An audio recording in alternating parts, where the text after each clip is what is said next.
Master Rameshwara Dutt Sharma വിദ്യാഭ്യാസവും charitable ട്രസ്റ്റിനും സ്വാഗതം. ഇന്നത്തെ വിഷയം ഇന്ത്യൻ സർവകലാശാലകളിലും കോളേജുകളിലും അസിസ്റ്റന്റ് പ്രൊഫസർ സ്ഥാനങ്ങൾക്ക് യോഗ്യതയും ജൂനിയർ റിസർച്ച് ഫെലോഷിപ്പ് (JRF) നൽകുന്നതിനും വേണ്ടിയുള്ള പ്രധാന പരീക്ഷയായ യൂണിവേഴ്സിറ്റി ഗ്രാന്റ് കമ്മീഷൻ (UGC) ദേശീയ യോഗ്യതാ പരീക്ഷ (NET) ആണ്. UGC NET പേപ്പർ ആ വിദ്യാഭ്യാസവും ഗവേഷണശേഷികളും എന്ന തലക്കെട്ടോടെ എല്ലാ ഉദ്യോഗാർത്ഥികൾക്കും നിർബന്ധമായും ബാധകമാണ്. അവരുടെ വിഷയ പ്രത്യേകത എന്തായാലും ബാധകമാണ്. ഈ പേപ്പർ ഫലപ്രദമായ വിദ്യാഭ്യാസത്തിനും ഗവേഷണത്തിനും ആവശ്യമായ അടിസ്ഥാനശേഷികളും പൊതുവായ ബോധവുമാണ് വിലയിരുത്തുന്നത്. ഇത് ഉയർന്ന വിദ്യാഭ്യാസത്തിലും അക്കാദമിക് ഗവേഷണത്തിലും കരിയർ നിർമ്മാണത്തിന് ആവശ്യമായ അക്കാദമിക് അടിസ്ഥാനമാണ്. പേപ്പറുടെ പ്രധാന ലക്ഷ്യം ഉദ്യോഗാർത്ഥികളുടെ വിദ്യാഭ്യാസവും ഗവേഷണശേഷികളും വിലയിരുത്തുക എന്നതാണ്. ഇത് അവരുടെ ബോധശക്തികൾ, ഉദാഹരണത്തിന് മനസ്സിലാക്കൽ, വിശകലനാത്മക ചിന്ത, മൂല്യനിർണ്ണയം, തർക്കസംഗതമായ തർക്കം, തർക്കങ്ങളുടെ അർത്ഥം മനസ്സിലാക്കൽ എന്നിവയിൽ ഊന്നൽ നൽകുന്നു. കൂടാതെ ഈ പേപ്പർ ഉയർന്ന വിദ്യാഭ്യാസത്തിലെ പഠന അധ്യയന പ്രക്രിയയുടെ വ്യാപക ഘടകങ്ങൾ, സാമൂഹിക വികസനത്തോടൊപ്പം പരിസ്ഥിതിയുടെ പരസ്പര പ്രവർത്തനം, ജ്ഞാനസൃഷ്ടി, പ്രചാരണം എന്നിവയിൽ നൈതിക ഉത്തരവാദിത്വങ്ങളെക്കുറിച്ചുള്ള ഉദ്യോഗാർത്ഥികളുടെ ബോധവും പരിശോധിക്കുന്നു. പേപ്പറുടെ പാഠ്യപദ്ധതി 10 വ്യാപക ഘടകങ്ങളിൽ രൂപകൽപ്പന ചെയ്തിരിക്കുന്നു. ഇത് ഉയർന്ന വിദ്യാഭ്യാസത്തിലെ വ്യത്യസ്തമായ പക്ഷേ പരസ്പരം ബന്ധപ്പെട്ട മേഖലകളെ സ്പർശിക്കുന്നു. ഈ വിദ്യാഭ്യാസ ശേഷിയിൽ നിന്ന് ആരംഭിച്ച് വിദ്യാഭ്യാസത്തിന്റെ ആശയങ്ങൾ, ലക്ഷ്യങ്ങൾ, നിലകൾ, വിദ്യാർത്ഥികളുടെ പ്രത്യേകതകൾ, വിദ്യാഭ്യാസ രീതികൾ, മൂല്യനിർണ്ണയ സംവിധാനങ്ങൾ എന്നിവയിൽ കേന്ദ്രീകരിക്കുന്നു. ഈ ഘടകം ഉയർന്ന വിദ്യാഭ്യാസ പ്രൊഫഷണലുകൾക്ക് ആവശ്യമായ അക്കാദമിക് ഘടന മനസ്സിലാക്കാൻ സഹായിക്കുന്നു. മറ്റൊരു ഘടകം ഗവേഷണശേഷിയാണ്. ഇത് ഗവേഷണത്തിന്റെ സ്വഭാവം, തരം, രീതികൾ എന്നിവ അന്വേഷിക്കുന്നു. ഇതിൽ ഗുണപരവും അളവുപരവുമുള്ള സമീപനങ്ങൾ ഉൾപ്പെടുന്നു.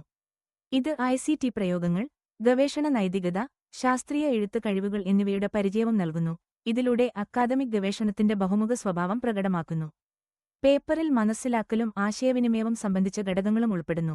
ഇത് പാഠങ്ങൾ വ്യാഖ്യാനിക്കുകയും വിവിധ ഫോർമാറ്റുകളിലും സാഹചര്യങ്ങളിലും ചിന്തകൾ ഫലപ്രദമായി പ്രകടിപ്പിക്കാനും ആവശ്യമാണ്, പ്രത്യേകിച്ച് ബഹുസാംസ്കാരികവും സജീവവുമായ ക്ലാസ് മുറി അന്തരീക്ഷത്തിൽ. അടുത്ത ഘടകങ്ങൾ ഗണിത തർക്കവും ശേഷിയും തർക്കസംഗതമായ തർക്കത്തിലും കേന്ദ്രീകരിക്കുന്നു. ഇത് ഉദ്യോഗാർത്ഥികളുടെ അളവുപരമായ കഴിവുകൾ, വിശകലനാത്മക ചിന്ത, തർക്കസംഗത ഘടനകളുടെ മനസ്സിലാക്കൽ, മാന്യമായ തീരുമാനങ്ങൾ എടുക്കാനുള്ള കഴിവ് എന്നിവ പരിശോധിക്കുന്നു. ഈ കഴിവുകൾ അക്കാദമിക്, ഭരണപരമായ സാഹചര്യങ്ങളിൽ പ്രശ്നങ്ങൾ പരിഹരിക്കാൻ അടിസ്ഥാനമാണ്. അതോടൊപ്പം ഡാറ്റ വ്യാഖ്യാന ഘടകം ഡാറ്റ വിശകലനം, ഗ്രാഫിക്കൽ അവതരണം, അളവുപരമായ ഡാറ്റ അടിസ്ഥാനമാക്കി തീരുമാനമെടുക്കൽ എന്നിവ ഉൾക്കൊള്ളുന്നു. ഇത് വിദ്യാഭ്യാസത്തിലും നയരൂപീകരണത്തിലും ഡാറ്റ അടിസ്ഥാനമായ സമീപനങ്ങളുടെ പ്രാധാന്യം കാണിക്കുന്നു. സൂചനയും ആശയവിനിമയ സാങ്കേതികവിദ്യയും ICT മറ്റൊരു പ്രധാന ഘടകമാണ്, കാരണം വിദ്യാഭ്യാസത്തിൽ ഡിജിറ്റൽ പരിവർത്തനം നടക്കുകയാണ്. ഈ ഘടകം ഡിജിറ്റൽ ഉപകരണങ്ങൾ, വാക്ക് സമ്പത്ത്, ഭരണവും പഠനവും ICT സംയോജനത്തിന്റെ പരിചയം നൽകുന്നു.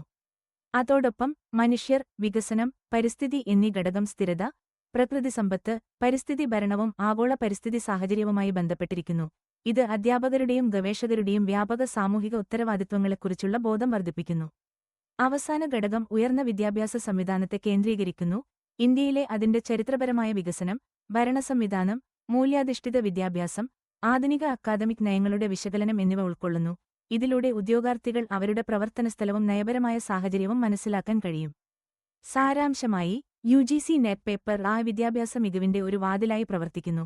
ഫലപ്രദമായ വിദ്യാഭ്യാസത്തിനും ഗവേഷണത്തിനും ആവശ്യമായ വ്യാപക ശേഷികളെ വിലയിരുത്തുന്നു.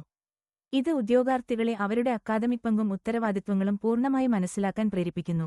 ഇത് ഇന്ത്യയിലെ ഉയർന്ന വിദ്യാഭ്യാസത്തിന്റെ ഭാവി രൂപപ്പെടുത്തുന്നതിന് സഹായകമാണ്. നിങ്ങൾക്ക് ഈ വിഷയം അറിവ് വർദ്ധിപ്പിക്കുന്നതാണെന്ന് തോന്നിയാൽ ദയവായി കമന്റ് ചെയ്യുക, ലൈക്ക് ചെയ്യുക, പങ്കുവെക്കുക, ചാനൽ സബ്സ്ക്രൈബ് ചെയ്യുക. ഈ വീഡിയോ പല ഭാഷകളിലും വിവർത്തനം ചെയ്തിട്ടുണ്ട്. നിങ്ങളുടെ ഭാഷയിലെ വിശദാംശങ്ങൾ ബോക്സിൽ കാണുക.